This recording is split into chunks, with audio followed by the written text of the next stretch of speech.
सभी को नमस्ते। मैं डॉक्टर अशोक अयोध्यावासी एक नए वीडियो के साथ में आपके सामने फिर से उपस्थित हूँ। आज मैं अश्वगंधा के गुणों की चर्चा करूँगा। आयुर्वेद की चर्चा हो और अश्वगंधा की चर्चा ना हो तो ज़रा ठीक नहीं लगता है। अब अश्वगंधा है क्या? बहुत सारे लोग तो जानते हैं। पीछे एक पेंडेमिक गुजरा है, कोरोना काल। उस समय देसी दवाइयों की बहुत चर्चा हुई और हर व्यक्ति इम्यूनिटी बूस्टर के बारे में बात कर रहा था। तो ये एक बहुत ही उच्च कोटि का इम्यूनिटी बूस्टर है और अपने यहाँ बहुत जगहों पर अश्वगंधा की खेती की जाती है। ये गर्म क्षेत्रों में पैदा होने वाली जड़ी बूटी है। वैसे तो इसका पूरा पौधा ही औषधि के रूप में काम में लिया जाता है, किंतु अधिकतर इसकी जड़ का प्रयोग करते हैं या फिर इसके बीजों का प्रयोग करते हैं। इसको विंटर चेरी के नाम से भी जानते हैं या इसे भारतीय जिनसेंग एक ताकतवर औषधि है। तो अश्वगंधा को देसी या भारतीय जिनसेंग भी कहा जाता है और ये कई रूपों में प्रयोग होता है। चूर्ण के रूप में, टैबलेट के रूप में, इसके कैप्सूल भी भरे जाते हैं, घनसत्व भी आता है और एक अरिष्ट बनता है, अश्वगंधा अरिष्ट। तो मैं इसकी चर्चा करूं उसके पहले एक निवेदन करना चाहूँगा कि अगर मेरा वीडियो आप पहली बार देख रहे हैं तो मेरे चैनल को सब्सक्राइब करें और घंटी की बटन को क्लिक करना ना भूलें, जिससे मेरे वीडियोज आप तक तुरंत पहुँचते रहें। इस जड़ी बूटी का नाम अश्वगंधा क्यों पड़ा, तो थोड़ी चर्चा इस पर भी कर लेते हैं। अश्व बोलते हैं घोड़े को, और घोड़ा जब मेहनत करता है तो पसीना आता है। तो अश्वगंधा की जो गंध है वो घोड़े के पसीने से मिलती जुलती है, इसलिए इसका नाम अश्वगंधा रखा गया। मॉडर्न मेडिकल साइंस के हिसाब से इसमें फाइबर बहुत अच्छी मात्रा में है और कार्बोहाइड्रेट भी इसमें मिलता है। आयरन, कैल्शियम, विटामिन सी, इसका बहुत अच्छा स्रोत है अश्वगंधा। तो अश्वगंधा कितना प्रयोग करना चाहिए? तो अश्वगंधा की जो मात्रा है वो आधा ग्राम से लेकर के 2.5 ग्राम यानी 2.5 ग्राम तक है और इसका अनुपान या तो वैद्य की सलाह से करें और या फिर पानी या दूध हो सकता है। तो अगर आपको ताकत बढ़ानी है तो आप दूध के साथ में प्रयोग करें, लेकिन अगर आपको फैट लॉस करना है तो आप पानी के साथ में इसका प्रयोग करें और इसे लंबे समय तक भी प्रयोग किया जा सकता है, कोई हानि नहीं है। और अगर अश्वगंधा का चूर्ण बना के रखते हैं तो मैं आपको सलाह दूंगा कि जो चूर्ण आपने बनाया है वो 6 महीने के अंदर ख़त्म कर दें, क्योंकि धीरे धीरे उसकी ताकत कम होती जाती है। आप अश्वगंधा की जड़ लेकर के खुद चूर्ण बनाएं तो ज़्यादा अच्छा है, और नहीं तो अन्य रूपों में जो अश्वगंधा मिलता है जैसे टैबलेट, घनसत्व या अश्वगंधा रिष्ट के रूप में भी प्रयोग कर सकते हैं। अब ये अनेक रोगों में फायदेमंद है। आपकी कैसी आवश्यकता है उसके हिसाब से आप अश्वगंधा का प्रयोग करें। मैं एक एक करके नंबर वाइज इसके फायदों की चर्चा करता हूँ। आप चाहें तो कागज कलम लेकर के लिख भी सकते हैं।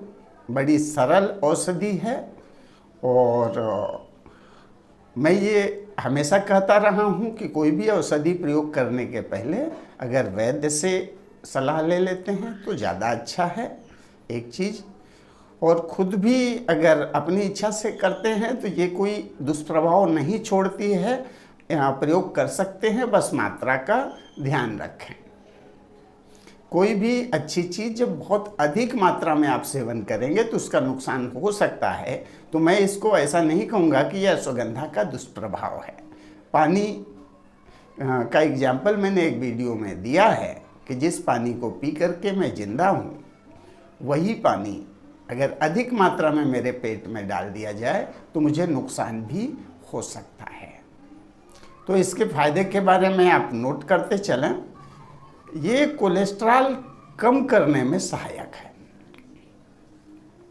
आप इसको पानी के साथ में सेवन करें आधा ग्राम से लेकर 2.5 ग्राम तक, तो टोटल कोलेस्ट्रॉल या ट्राइग्लिसराइड के स्तर को ये कम करता है और गुड कोलेस्ट्रॉल को बढ़ाता है, जिसको HDL बोलते हैं। तो आप कोलेस्ट्रॉल कम करने में अश्वगंधा का प्रयोग कर सकते हैं। किसी किसी को नींद नहीं आती है तो उनके लिए मैं सलाह दूंगा कि आप अश्वगंधा चूर्ण दूध के साथ में रात को सोते समय प्रयोग करें। अनिद्रा के लिए अश्वगंधा पाउडर बहुत ही अच्छा है। ये कई लोगों ने प्रयोग करके अपना अनुभव भी बताया है। तनाव के लिए भी ये बहुत बढ़िया है। अगर आपको टेंशन रहता है तो इसमें एक एंटी स्ट्रेस प्रभाव देखा गया है। मैं बहुत ज़्यादा मॉडर्न मेडिकल साइंस की तरफ नहीं जाऊंगा कि उसमें कौन सा तत्व ऐसा पाया जाता है जो स्ट्रेस को कम करता है, पर इसमें सभी लोग मानते हैं कि एंटी स्ट्रेस गुण मौजूद हैं। तो तनाव को कम करने के लिए अश्वगंधा पाउडर का प्रयोग आप कर सकते हैं। आप शाम को दूध के साथ में आधा ग्राम से 2.5 ग्राम तक की मात्रा में, मात्रा बल के हिसाब से निर्धारित की जाती है आयुर्वेद में। इसका कोई सेट फार्मूला नहीं है। अगर आपका पेट साफ है, पाचन क्रिया बिल्कुल ठीक है, तो निसंकोच अश्वगंधा का सेवन करें। अगर पाचन क्रिया ठीक नहीं है तो उसके लिए आप अपने वैद्य से सलाह ले लें। और अगर आपको कब्ज है तो आप पहले कब्ज दूर कर लें, फिर अश्वगंधा का सेवन करें।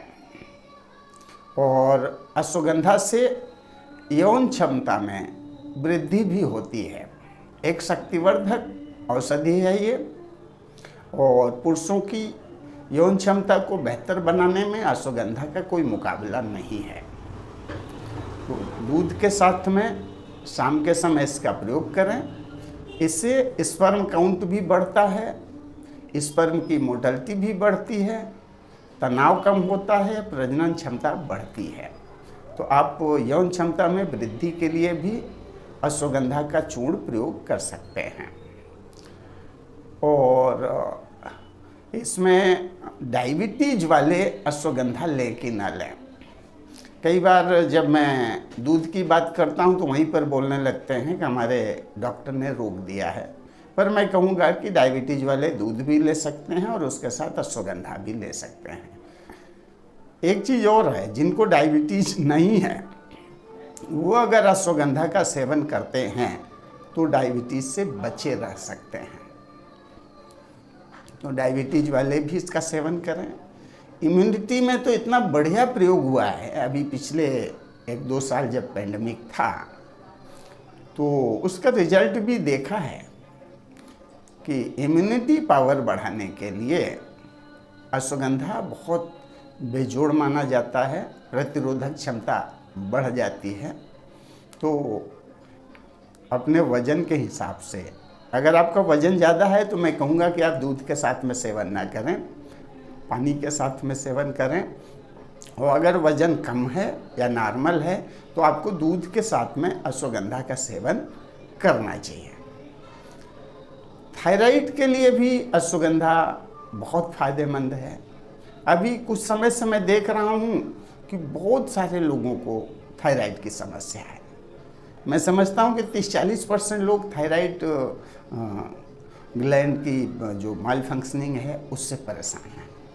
यह थायराइड ग्लैंड एक हार्मोन निर्माण करती है जो हमारे भोजन पचाने के लिए बहुत बढ़िया काम करती है।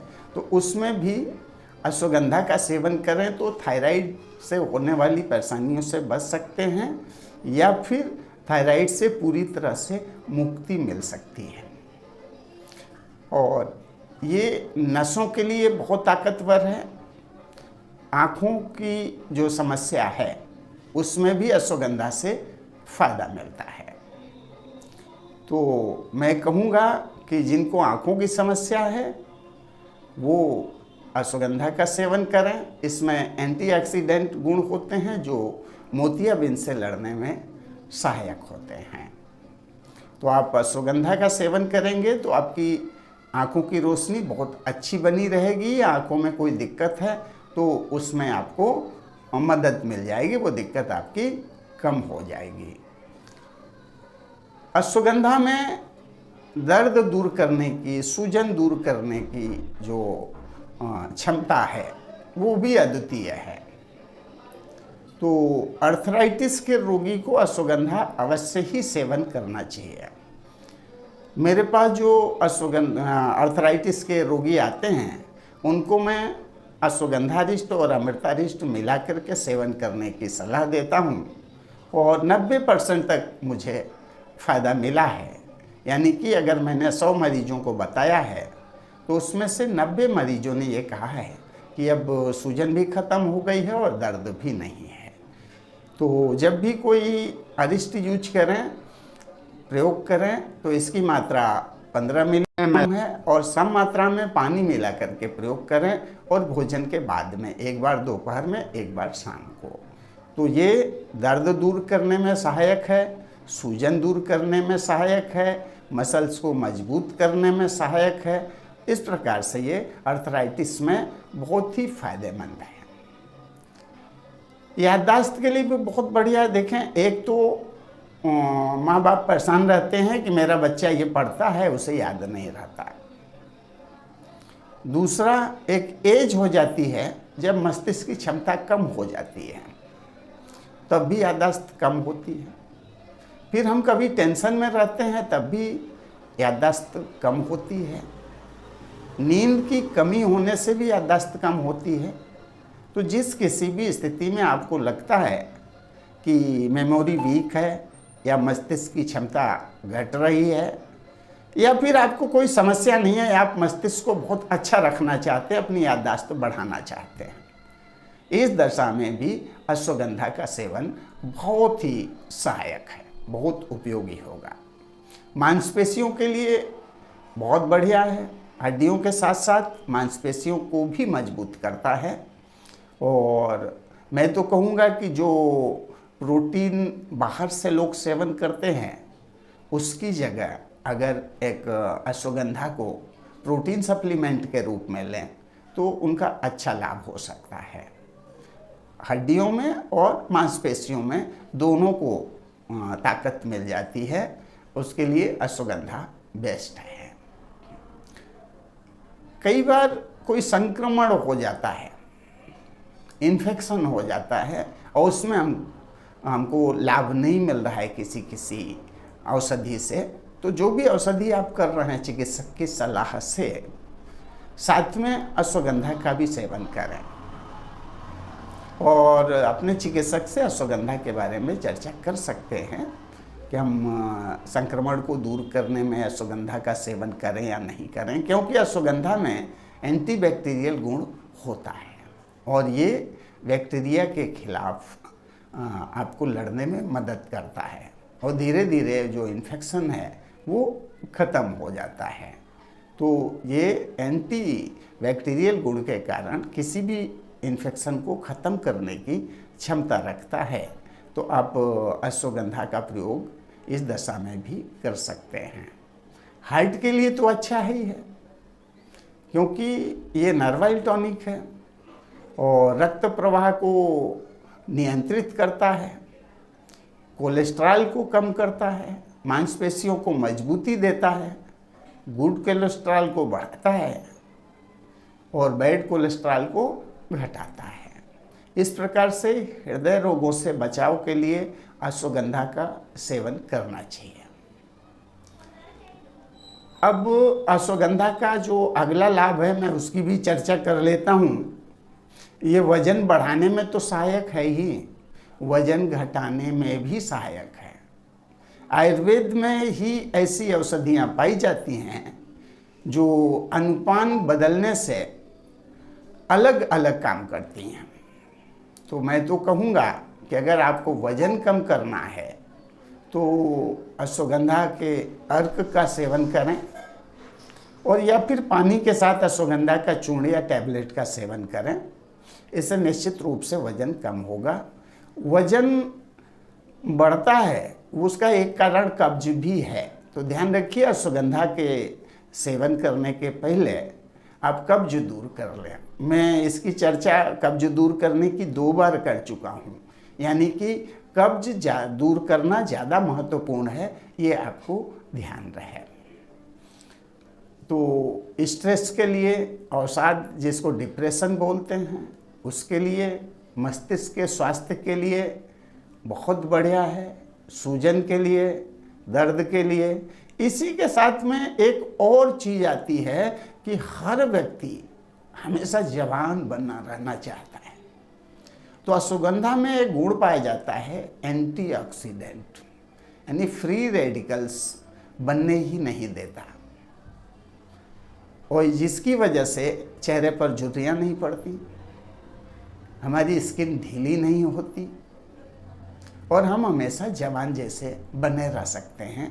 ये बढ़ती उम्र को कुछ समय के लिए रोक सा देता है, और ऊपर से जो पराबैंगनी किरणें, अल्ट्रावायलेट रेज जो हमारे शरीर को नुकसान करती हैं, उसके लिए भी ये बहुत बढ़िया है। तो आप अश्वगंधा का सेवन दूध या पानी के साथ करके अपने आप को लंबे समय तक जवान बनाए रख सकते हैं।